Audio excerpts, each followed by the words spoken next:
오늘 우리에게 주시는 하나님의 말씀은 요한복음 1장, 요한복음 10장 1절에서 7절 말씀입니다.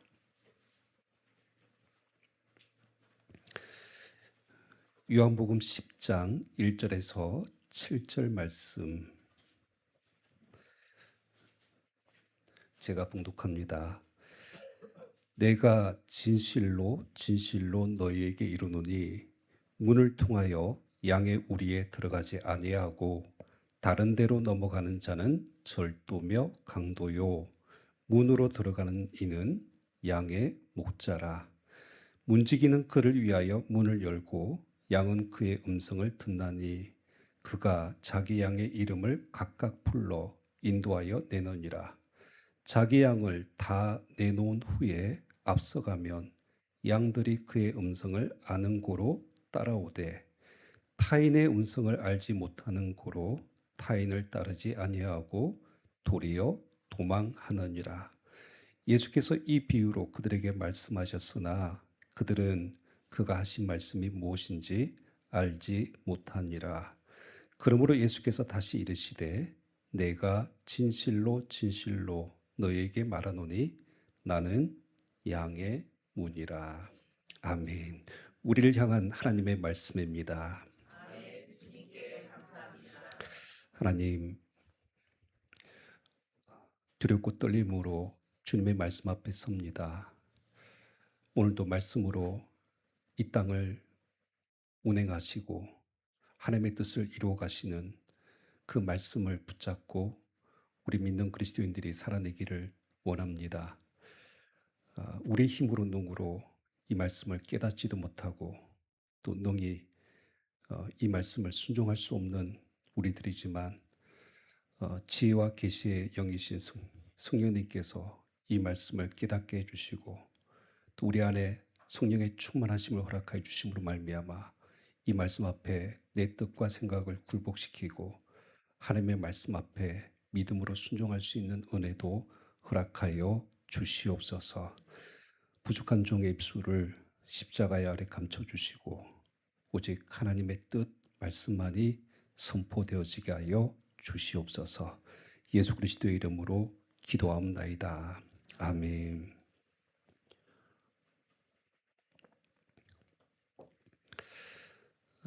우리가 사순절 절기 가운데 지금 요한복음 말씀을 계속해서 나누고 있습니다. 이번 주에 그 요한복음 말씀을 계속 읽어가다가 문득 이런 느낌을 받았습니다. 마치 요한복음은 그림책을 읽는 것 같은 그런 느낌. 어떤 것이 잘 와닿지 않죠? 그러니까 여러분 우리 어린아이들이 처음 성경을 접할 때 그림 성경책을 이렇게 펼치면서 글은 못 읽지만 그림을 통해서 보여주는 그 하나님의 말씀과 그 예수님의 모습을 이렇게 이미지로 이해를 하지 않습니까? 그러니까 마찬가지로 이 요한복음은 우리 예수님이 어떤 분이신지 누구이신지에 대해서 말씀하면서 어떤 복잡한 어떤 그 신학이나 설명이 아니라 시각적인 이미지를 가지고 예수님 자신을 표현하고 있다는 것입니다. 예를 들어서 이런 거예요. 여러분 복습을 한번 한다고 생각해 보시고 요한복음 6장에 보면 오병이의 기적을 통해서 예수님께서는 자신을 무엇이라고 나타냅니까? 나는 생명의 떡이다. 이렇게 확 와닿죠. 그러니까 영적인 허기와 배고픔을 가지고 있는 인생들에게 예수님께서는 참된 양식으로 오신 그 생명의 떡, 빵, 그 이미지로 우리에게 자신을 드러내시는 거예요. 지난주에 우리가 요한복음 7장 말씀 나눴지 않습니까? 초막절 가운데에서 목마른 자들, 그리고 물을 간절히 구하는 자들에게 예수님은 뭐라고 말씀하시냐면 누구든지 목마르거든 내게로 와서 마시라. 그러면서 자신을 뭐라고 말씀하십니까? 그쵸. 생수의 강, 생수로 예수님 자신을 이미지로 딱 그려내시는 거예요. 이번 주에 새벽에 우리가 그 요한복음 9장 말씀 나눴는데 그 9장의 가장 큰 사건이 뭐냐면 날 때부터 맹인되었던 그 사람을 예수님께서 치유하신 사건이지 않습니까? 근데 그 사건 가운데 예수님께서 뭐라고 말씀하시냐면 나는 세상의 빛이다라고 표현합니다. 그러니까 여러분, 그러니까 어둠 속에 있는 우리 인생 가운데 참된 생명을 비춰주시는 그 예수님의 이미지가 그려지지 않습니까? 그러니까 마치 요한복음은 이런 개념입니다. 배고픈 인생 가운데 주어지는 생명의 빵, 간절히 물을 구하는 자에게 주시는 생수, 어둠 속에 살아가고 있는 자들에게 비춰주는 생명의 빛. 그래서 어떤 성경학자들은 요한복음을 이미지 복음서다라고 그렇게 부르기도 합니다.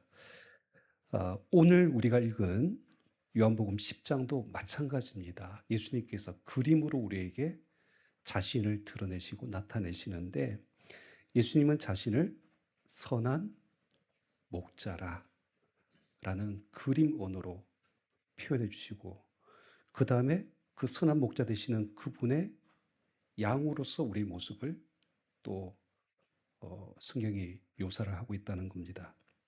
그래서 오늘 이 시간에는 이 목자와 양의 관계를 통해서 예수님과 우리 관계가 어떤 모습인지 또 예수님께서는 어떤 분으로 우리 가운데 오셨는지에 대해서 우리가 함께 말씀을 나누도록 하겠습니다.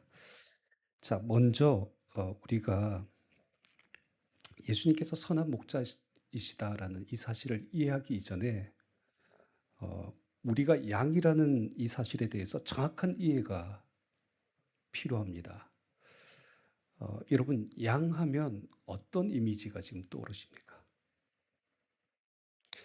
별로 친숙하지는 않죠.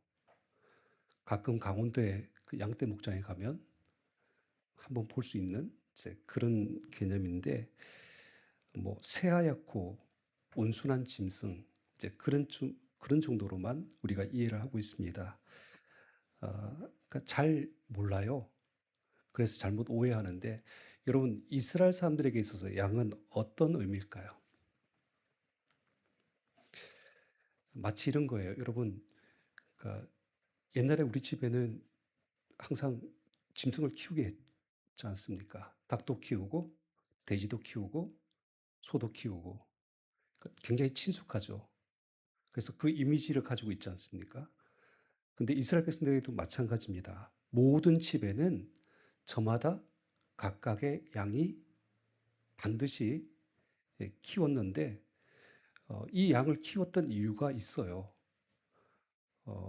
첫 번째는 이제 생계적인 수단의 목적도 있겠죠. 양이 재산이니까. 하지만 이제 두 가지 특별한 이유가 있는데 이스라엘에도 이제 추운 겨울이 오면 이제 그, 그 양에게서 나는 털, 그 옷감을 얻기 위해서 양을 반드시 길렀다고 합니다. 근데 이것보다 더 중요한 이유가 한 가지가 더 있어요. 그게 뭐냐면 이스라엘 백성들은 항상 예루살렘 성전에 올라가서 제사를 드리죠. 그때 반드시 양을 그 제물로 드립니다. 근데 이 제물을 드릴 때 흠이 없는 양이어야 돼요. 그래서 어 이제 자신의 집에서 직접 잘 키워서 그렇게 흠이 없는 양을 가지고 와서 하나님 앞에 제물을 드렸던, 그러니까 이런 여러 가지 배경들 아래서 각 가정에 양을 키웠다는 것이죠. 근데 이제 그런 의미에서 보면 이스라엘 백성들에게서는 그러니까 너무 친숙하고 잘 아는 동물인데, 그러니까 우리가 생각하는 것처럼 뭐 새하얗고 그냥 그 뭐 양띠라고 그러면 뭐 온순한 줄 알지만 그렇지 않죠. 그러니까 그런 개념이 아닙니다. 사실은 양이라는 동물의 이스라엘 백성들이 가지고 있는 이미지는 미련한 동물이에요. 왜냐하면 양의 성질과 행태가 그런 부분들이 있습니다. 여러분, 양은 잘 넘어져요. 근데 혼자 일어서지는 못합니다. 길을 가다가 이렇게 넘어져서 네 발이 다 들리면 어떻게 될까요? 혼자 못 일어서요. 그렇게 허우적대다가 누가 일으켜주지 않으면 그냥 그렇게 죽어버리는 것이 양입니다. 혼자서는 아무것도 할 수 없는 이제 그런 존재이죠. 또 양은 여러분 풀 먹이로 삼지 않습니까? 근데 어떤 풀이 독초인지 어떤 풀이 먹어도 되는 풀인지를 구분을 못해요. 그러니까 양은 원래 시력이 약하다고 하지 않습니까? 그래서인지 이제 눈앞에 보이는 또 그 앞에 있는 꽁무니만 계속 쫓아가기 때문에 길을 잘 잃어버리기도 합니다.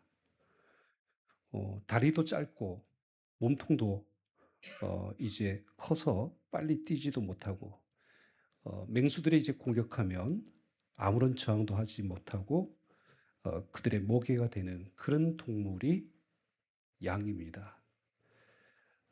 그 시대 사람들의 인식 속에 양은 어떤 존재냐면 무지하고 무능하고 가장 연약함을 상징하는 그런 동물이었던 것이죠. 특별히 이제 그 이사야서 56장 그 53장 6절 말씀에 보면 양에 대한 비유를 이렇게 표현했죠. 우리는 다 양 같아서 그릇 행하여 각기 제 길로 가끈을. 그러니까 가만히 내버려 두면 자꾸 그릇된 길로 가는 존재예요. 또 어디로 가야 되는지 알지 못하면서 자기가 가고 싶은 길로, 제갈 길로 가려고 하는 굉장히 고집스러운 짐승이 양입니다. 그 모습을 빗대어서 우리는 다 양 같다. 이렇게 이제 이사야 선지자는 표현을 하고 있는 것이죠. 자, 이러한 것이 바로 이제 그 시대의 양의 모습인데 오늘 10장에 자, 예수님께서 말씀하시는 양도 마찬가지예요. 자, 예수님은 자신은 선한 목자이고 우리는 양이라고 말씀하실 때 사실 이 양이란 표현은 좋은 뜻일까요? 나쁜 뜻일까요? 사실 그렇게 기분 좋은 표현이 아닙니다. 근데 왜 예수님께서 굳이 우리를 양이라고 말씀하셨을까? 이유는 딱 한 가지입니다. 양이 가지고 있는 정체성이 한 가지가 있어요. 그게 뭐냐면 혼자서는 자기 힘으로 살 수 없는 존재. 절대적으로 목자가 없이는 살아갈 수 없는 존재. 그래서 목자만 죽으라고 붙잡고 따라다녀야 되는 존재. 그래야만 사는 존재. 이 정체성을 양이라는 이미지를 가지고 우리를 그림으로 그려내시는 것이죠. 결국 예수님이 우리를 양이라는 이 그림으로 보여주신 것은 양과 같은 우리 인생에 너무나도 절실하고 간절히 필요한 존재가 있다. 바로 그분이 선한 목자이신 우리 예수님이시다. 그 주님이 필요한 존재가 바로 양과 같은 우리들이다라는 이 사실을 먼저 오늘 성경이 우리에게 말씀해 주고 있는 것입니다. 저와 여러분들의 인생 가운데 주님이 필요한 줄 믿습니다. 우리 힘으로 혼자 일어설 수도 없고 살아낼 수도 없는 그 연약한 존재이지만 예수님이 우리 가운데 함께 하시면 우리가 그 예수님 안에서 살아내게 될 줄 믿습니다. 자, 두 번째로 오늘 읽은 성경에서 그러면 선한 목자이신 예수님은 그러면 어떤 목자로 성경에서 우리에게 묘사를 하고 있는가? 자, 여러분 1절, 2절 말씀을 이제 보세요. 말씀이 이렇게 시작합니다. 내가 진실로 진실로 너에게 이르노니 문을 통하여 양의 우리에 들어가지 아니하고 다른 데로 넘어가는 자는 절도며 강도요 문으로 들어가는 이는 양의 목자라. 자, 문으로 들어가지 아니하고 다른 데로 넘어가는 사람들이 있고요. 예수님은 어떤 분이에요? 문으로 들어가는 양의 목자로 표현되어져 있습니다. 자, 그럴 때 여러분 여기 양의 우리가 있는데 그 문을 통과하지 않고 다른 데로 넘어가는 자, 이들은 누구라고요? 정확하게? 절도며 강도요. 절도라는 표현이 잘 안 맞는데 도적이고 강도라는 표현이겠죠. 그러니까 여러분, 그러니까 이 도적과 강도는 누굴까요? 오늘 말씀 다 읽지는 않았죠? 여러분 요한복음 10장 10절 말씀 한번 봐주세요. 자, 이 도둑과 강도는 어떤 사람이냐? 도둑이 오는 것은 목적이 뭐예요? 도둑질하고 죽이고 멸망시키려는 것뿐이요. 그러니까 세 가지 목적이에요. 그 생명을 빼앗는 거예요. 죽이고 그 생명을 파괴하기 위해서 왔다는 것이죠. 그러니까 양의 생명을 노리는 마귀가 있다는 것을 지금 성경이 이렇게 표현을 하고 있는 겁니다.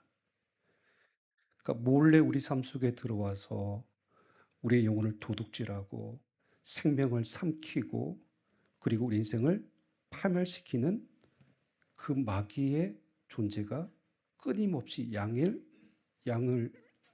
도사리고 있다. 그러니까 이것을 오늘 성경이 우리에게 보여주고 있다는 것이죠.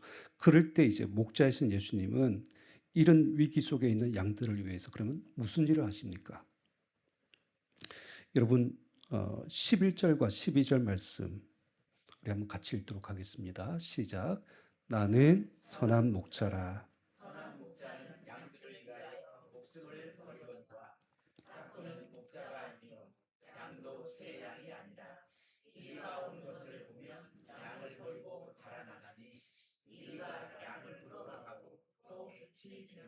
아멘. 자, 여러분 선한 목자이신 우리 예수님은 양들인 우리를 위해서 무엇을 버리신다고요? 목숨을 버리신다. 자, 사꾼 목자와 선한 목자의 차이점이 여기서 차이가 나는 거예요. 양들을 위해서 자기 목숨을 버리느냐 아니냐. 그러니까 이 차이를 두고 지금 말씀하셨는데 그러니까 우리 주님이 선한 목자이시기 때문에 자신의 온몸으로 양들을 지키고 그 생명을 내어주시기까지 양들을 돌보시고 지켜주신다. 그러니까 이렇게 지금 성경이 우리에게 예수님의 선한 목자의 이미지를 우리에게 보여주고 있습니다. 근데 여러분, 우리가 좀 여기서 한번 정확하게 좀 이해를 할 필요가 있어요. 자, 선한 목자이시니까 당연히 그래야지. 이렇게 이 본문을 당연스럽게 이해하시면 안 됩니다. 조금 더 여러분께서 부연해서 설명을 드리겠습니다. 그러니까 여러분, 여기 선한 목자가 나오고 사꾼 목자가 나오잖아요. 근데 우리가 이 두 가지에 대해서 다 잘못 오해하고 있는 부분이 있어요. 그걸 좀 우리가 바로잡을 필요가 있는데 여러분 12절에 나오는 사꾼 목자는 어떤 사람입니까? 여러분께서 설교 지금까지 들었을 때 사꾼 목자, 거짓, 목회자 뭐 이런 개념으로 가짜 이런 개념으로 이해하셨죠. 근데 그런 뜻 아닙니다. 말 그대로 삭이에요, 삭. 품삯을 받고 고용된 목자를 이야기할 때 삭군 목자라고 이야기를 합니다. 그러니까 여러분 이스라엘의 각 가정에는 그러니까 양을 다 이렇게 막 대량으로 많이 키운 것이 아니라 예전에 우리 집에서 돼지 몇 마리 이렇게 키우듯이 그렇게 각 집에 그렇게 많은 수의 양을 키운 것이 아닙니다. 하지만 문제는 뭐냐면 양들에게 항상 풀을 먹여야 되니까 양떼를 몰고 가서 들에서 이제 풀을 먹여야 되는 이런 좀 고된 노동이 필요하죠. 그럴 때 혼자서는 이 일을 하지 못하니까 마을에서 어떻게 하느냐? 각각 자기 양을 가지고 나와서 마을 주변에 공동우리라는 것을 만들어요. 그래서 그 사람들이 다 십시일반 돈을 모아가지고 품삯을 주어서 목자를 고용합니다. 이제 그 목자들을 통해서 양들을 관리하고 지키도록 한 사람들을 성경에서 말하는 사꾼 목자라고 해요. 근데 여러분, 어느 날 이제 이 공동우리의 양을 이렇게 잘 이렇게 돌보고 있었는데 갑자기 도적이나 강도들 또 맹수들이 밤에 몰래 와서 이제 담을 넘어서 그 양들을 해치려고 할 때 이 사건 목자들은 어떻게 할까요? 그러니까 여러분 그 역사의 그 자료에 보면 이런 이야기가 있어요. 만약 강도가 한 명이거나 맹수가 한두 마리 정도면 맞서서 싸우거나 방어를 할 수 있습니다. 근데 한 명이 아니라 강도 떼가 만약에 도적 떼가 쳐들어오면요. 그리고 일이 한 마리가 아니라 일이 떼가 공격을 하면 어떻게 해야 됩니까? 양이 중요합니까? 생명이 중요합니까? 그렇죠. 당연히 생명이 중요하니까 도망가야 돼요. 그렇게 해도 그 품삯을 주고 고용한 마을 사람들이 그 책임을 물지 않아도 된다라는 그 당시의 관례법이 있었습니다. 그러니까 오늘 이 12절 말씀에 보면 여기 사꾼 목자가 양을 버리고 지금 달아나는 거, 이거 굉장히 정상적인 행동이에요. 그러니까 무책임하게 뭐 양을 버렸다? 이렇게 오해할 일이 아니라는 거예요. 자, 그리고 두 번째로 여기 11절 말씀에 선한 목자라고 해서 무조건 양들을 위해서 자기 목숨을 버린다. 이것도 여러분 우리가 잘못 오해할 수 있는 말씀입니다. 그런 경우는 없어요. 그러니까 여러분 예를 들어서 좀 설명드리면 여러분 집에서 혹시 강아지 키우는 분 있으시죠? 제가 우리 성도님 집에서 강아지 본 적은 없는 것 같긴 한데 지금 애견 천만 내 시대라고 하잖아요. 그러니까 집에서 키우는 강아지가 정말 예쁘고 요즘은 가족처럼 여기는 그런 시대를 살아가고 있습니다. 근데 여러분 솔직히 한번 대답해 보세요. 아무리 예뻐도 그 개를 위해서 주인이 자기 목숨을 버리는 사람이 있습니까? 없습니까? 없어요. 아무리 예뻐도 그렇게 하지 않습니다. 마찬가지예요. 선한 목자이니까 당연히 양을 위해서 목숨을 버리는 그런 일은 일어날 수 없는 일인 거예요. 그렇다면 왜 이 본문에서 예수님께서는 자신을 선한 목자라고 말씀하시면서 그러니까 이와 같은 표현을 하시는 이유가 뭘까요? 선한 목자 이미지를 그렇게 표현하신 이유는. 그렇죠. 그러니까 한낱 미물인 양과 같은 우리를 위하여서 그러니까 다 양 같아서 그릇 행하여 제 갈 길로 갔었던 우리를 대신하여서 예수님께서 이제 십자가에서 어린 양으로 죽으신 그 이해할 수 없는 그 과분한 하나님의 그 사랑을 지금 오늘 자기 목숨을 버리면서까지 양을 지키는 선한 목자의 모습으로 오늘 우리에게 표현하고 있는 것입니다. 근데 이제 여기서 우리가 좀 더 오늘 말씀을 좀 보시다 보면 갸우뚱하는 말씀이 한 가지가 있어요. 그러니까 목자이신 예수님께서 자신을 묘사를 목자 이미지로 하시면서 갑자기 여러분 7절 말씀을 보시면 그러므로 예수께서 다시 이르시되 내가 진실로 진실로 너에게 말하노니 나는 무엇이라? 양의 문이다라고 지금 그렇게 표현하고 있습니다. 그러니까 갑자기 그 앞에 2절에서는 문으로 들어가는 이는 양의 무엇이라고요? 목자다라고 그렇게 표현했으면서 7절에는 문이라고 표현하고 있고요. 그리고 아까 우리가 읽었던 11절 말씀에 보면 나는 선한 목자라. 여러분 문하고 목자하고 이렇게 연결이 됩니까? 안 됩니까?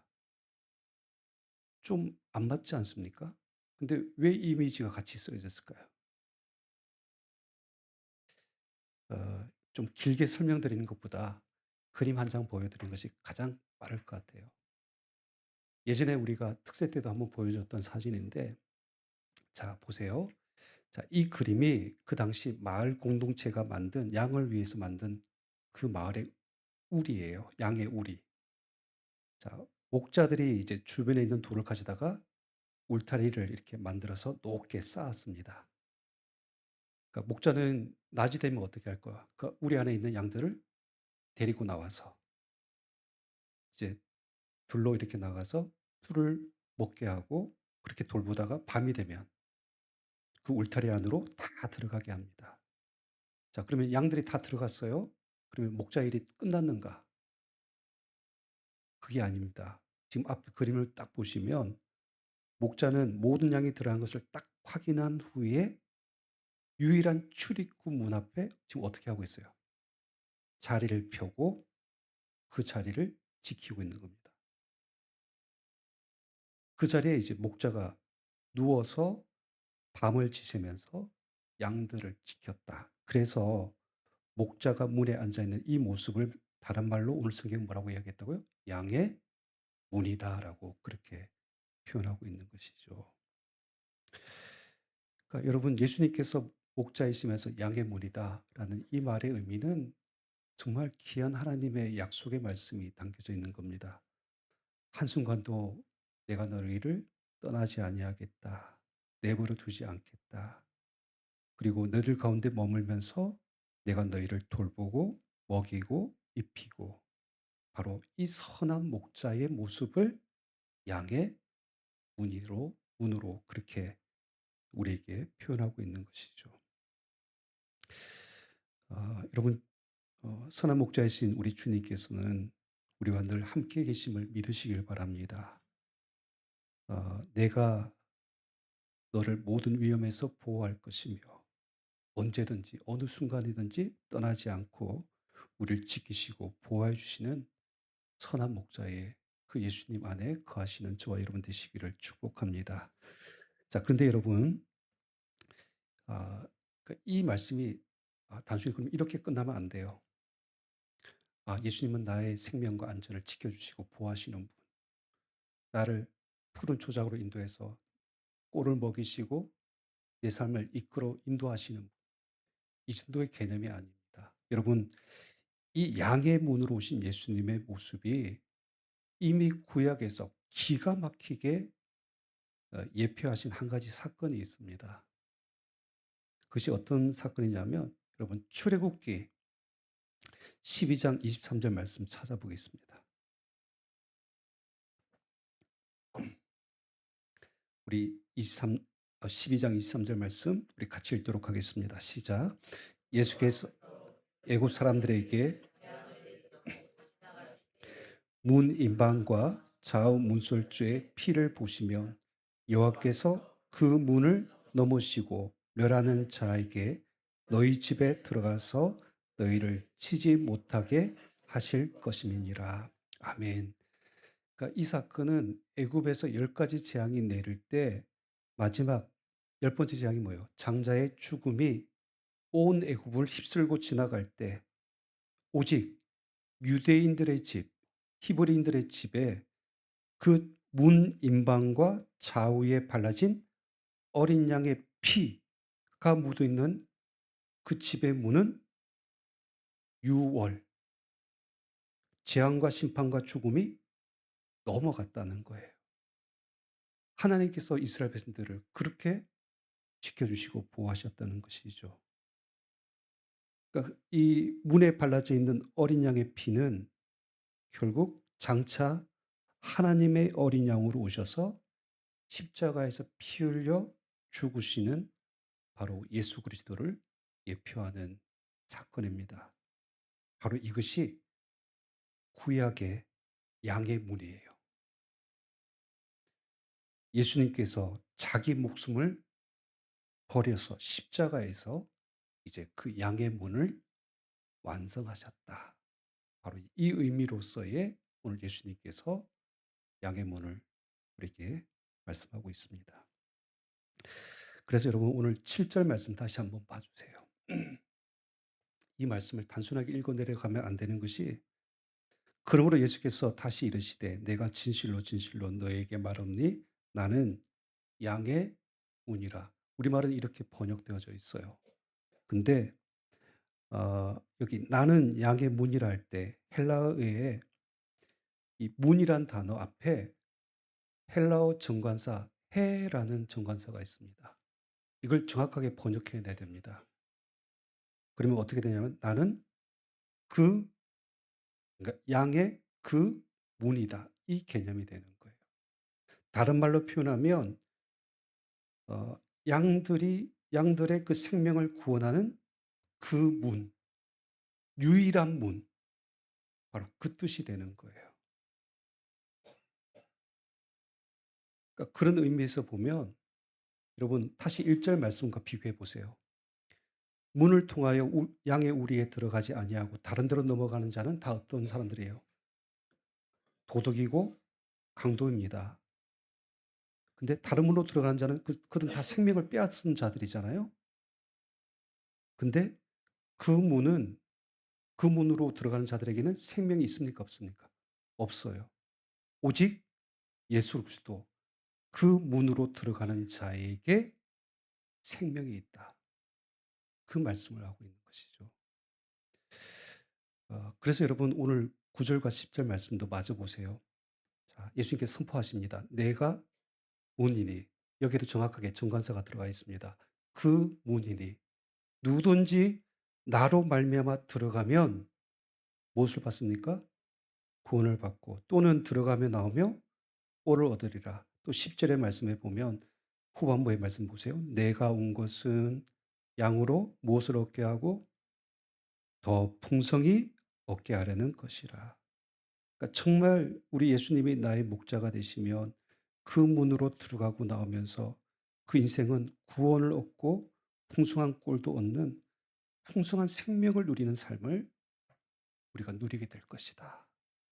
그러니까 이것이 오늘 예수님께서 우리에게 선한 목자와 양의 문을 통하여서 보여주시는 예수님의 모습인 것입니다.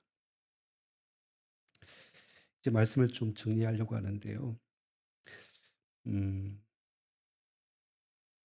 우리 처음에 우리가 지금 양이라고는 사실에 대해서 나눴지 않습니까? 근데 양은 어떤 짐승이라고요?